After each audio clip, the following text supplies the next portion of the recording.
या दिवाळीला खुसखुशीत आणि कुरकुरीत चकल्या बनवायच्या आहेत, मग या टिप्स नक्की लक्षात ठेवा. दिवाळीसाठी खमंग, खुसखुशीत, न चुकलेली झक्कास चकली करायची असेल तर ही अगदी साधी रेसिपी अवश्य करून पहा. दिवाळीचा फराळ करण्याची वेळ आली आहे. हवामान बदलामुळे सध्या पावसाचे वातावरण असले तरीही दिवाळ सणाला खमंग, खुसखुशीत चकलीची आठवण ही सगळ्यांनाच येते. चकलीची भाजणी आणि कधीही बिघडणार नाही अशी चकली करायची असेल तर ही कृती नक्की फॉलो करा. सर्वात आधी चकलीची भाजणी कशी करायची ते पाहूया आणि त्यानंतर त्याच भाजणीपासून चकली कशी करायची तेही पाहूया. चकलीच्या बाबतीत सर्व गृहिणींना पडणाऱ्या A to Z प्रश्नांची उत्तरे तुम्हाला या व्हिडिओमधून मिळणार आहेत, तरी व्हिडिओ स्किप न करता शेवटपर्यंत नक्की पहा. चकलीची भाजणी कशी बनवायची? सर्वप्रथम एक सूचना. त्यासाठी वापरायचे धान्य स्वच्छ धुवून सावलीत वाळवून घ्यावे. चकलीसाठी लागणारे साहित्य पुढील प्रमाणे: 3 वाटी साधे तांदूळ, 1.5 वाटी हरभऱ्याची डाळ, 1 वाटी उडीद डाळ, अर्धी वाटी मूग डाळ, 1 वाटी पोहे, पाऊण वाटी धने आणि 2 टेबलस्पून जिरे.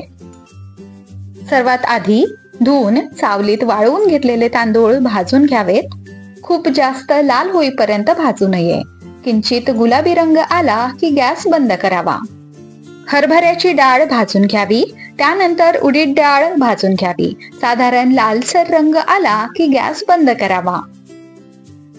मग मूग डाळ भाजावी. त्यानंतर पोहेही भाजून घ्यावेत. पोहे भाजणे अर्ध्यावर आले असतानाच त्यात धने टाकावेत. थोडा वेळ तेही एकत्रितपणे भाजून घ्यावेत. भाजणी थंड झाल्यानंतर या सर्व मिश्रणात 2 टेबलस्पून जिरे घालून भाजणी बारीक दळून आणावी. या भाजणीच्या प्रमाणात 40 ते 50 मध्यम आकाराच्या चकल्या होतील. कुरकुरीत चकलीची रेसिपी. 2 वाट्या चकलीच्या भाजणीपासून चकल्या बनवूयात. एका पातेल्यात पाऊण वाटी गरम पाणी, अर्धा टेबलस्पून तिखट, चवीनुसार मीठ, अर्धा टेबलस्पून ओवा, 1 टेबलस्पून तीळ, पाव टीस्पून हिंग आणि 2 टीस्पून तूप टाकावे. या पाण्याला उकळी आली की 2 वाटी चकलीचे भाजणी त्यामध्ये टाकावी. गॅस बंद करून पाण्यात हे पीठ चांगले मिक्स करून घ्यावे. त्यानंतर हे पीठ 1 तासासाठी झाकून ठेवावे. तासाभरात या पिठाला छान वाफ येते. त्यानंतर कोमट पाण्याचा हात घेऊन थोडे थोडे पीठ घेऊन घट्टसर मळून घ्यावे. चकली यंत्राला म्हणजेच सोऱ्याला, काही ठिकाणी याला शेवगाही म्हणले जाते, याला आतून तेल लावून घ्यावे. त्यात हे पीठ टाकावे. मध्यम आकाराच्या चकल्या बटर पेपरवर किंवा दुधाच्या कॅरी बॅगवर करून घ्याव्यात. कढईत तेल गरम करावे. भरपूर तापवल्यावर गॅस मीडियम करून त्यात चकली तळून घ्यावी. 2 वाटी मिश्रणात साधारणतः 15 ते 16 चकल्या होतील. यानंतर पाहूया चकल्या बिघडण्याची किंवा नरम पडण्याची कारणे. 1. भाजणीचे साहित्य भाजताना कमी भाजले गेले तरीही चकल्या बिघडतात. यासाठी सर्व जिन्नस व्यवस्थित खमंग भाजावे. दुसरे कारण म्हणजे मोहन कमी झाले तर.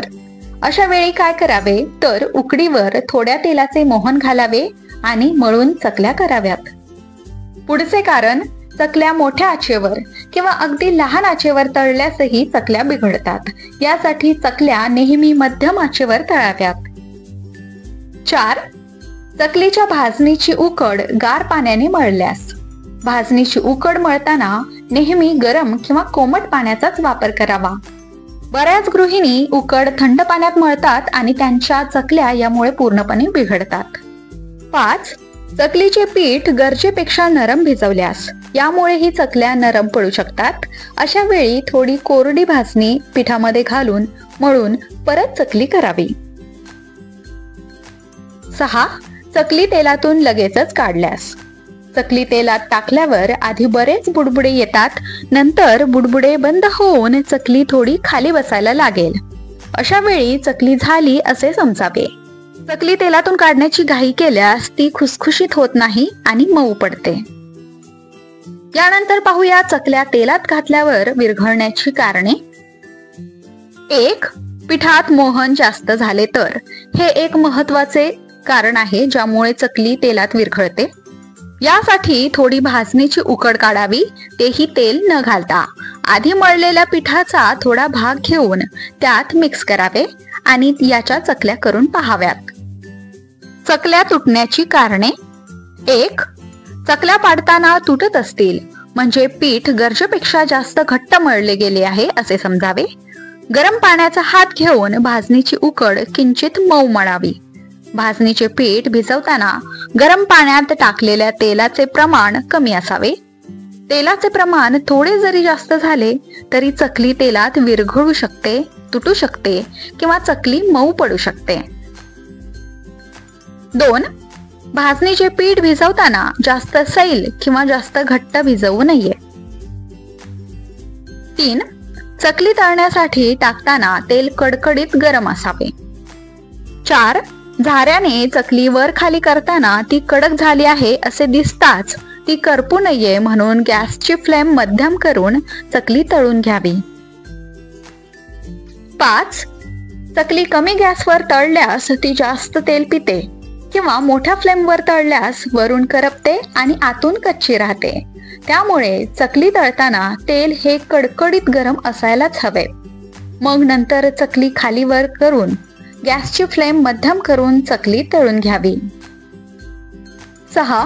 चकली तळण्यासाठी गॅसवर सर्वप्रथम कढई ठेवून चकली पूर्णपणे बुडल्या जातील इतपत तेल चकली तळण्यासाठी कढईमध्ये घ्यावे। 7.